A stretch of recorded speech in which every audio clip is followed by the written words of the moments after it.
একটাই কথা একটাই টপিক বারবার কোয়ারও বেয়া লাগে, তো যাই হোক কোয়া লাগবে। আজি সকাল সকাল মুই শীতলে সেকা দিয়া ভাত খাইয়ে বিরেলুম আরও মোর বাড়ি ছাড়িয়া, মানে কোচবিহারের উদ্দেশ্যে। আর বাইরাত যে এত সুন্দর হাওয়া দিচ্ছে না, আরও এলা তোমার সবাই পুষিবেন যে তুই এত কোচবিহার যাওয়ার ভিডিও বানাইস, তো তুই বাড়ি কোন সময় যাইস। তো হ্যাঁ, 2 দিন আগত যে আমি কোচবিহার যাওয়ার ভিডিওটা বানাইছং, তারপরেই মোর শরীরটা খারাপ হয়ে গেছে, মুই গেছুম বাড়ি। আর অতদিন মুই ভিডিও বানানো নাই, তো তখন আমি বাড়িতে ছিলাম। আর এলা আমার শরীরটা আবার ভালো হয়ে গেছে, তারপরে আমি আরও চলে আসলাম কোচবিহার। আর তোমরা ভাবিবে পারেন যে আমি বোলেরোত কিনে যাওয়া যাচ্ছ, তো মামার আসিল ভাড়া আলিপুরত, তো আলিপুরত আমি নামি যাই। ওর জন্য বাবা আর মই বাবারও যেহেতু ডিউটি আসিল, তো বাবা আর মই মামার সাথে আলিপুর চলে এসেছি। ওই ধরো 11টার দিকে বেরিয়েছি আমার, পৌঁছতে মানে আলিপুর পৌঁছতে ওই 12টা বাজছে আর কি।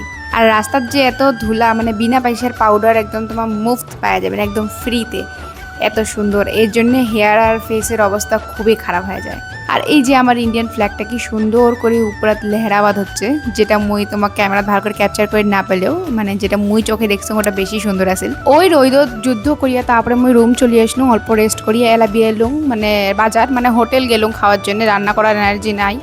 খাওয়া দাওয়া করিয়া অল্প রেস্ট করিয়া মোর ফ্রেন্ডটা তো তখন চলে আসছে। তারপরে আমরা বাসত যুদ্ধ করিয়া চলে আসলাম আমরা তুফানগঞ্জ, মানে তুফানগঞ্জে আমার একটা কাজ আছিল, তো ওঠে কাজ সারতে সারতে রাতি অনেক হয়ে গেছে। তারপরে আমরা কোচবিহার রিটার্ন করলাম। আর যেহেতু আজই আমরা আসলাম, তো বাজার তো কিছুই নেই রুমত, তো আসার সময় বাজার থেকে বাজার করিয়া রুমত চলে আসলাম।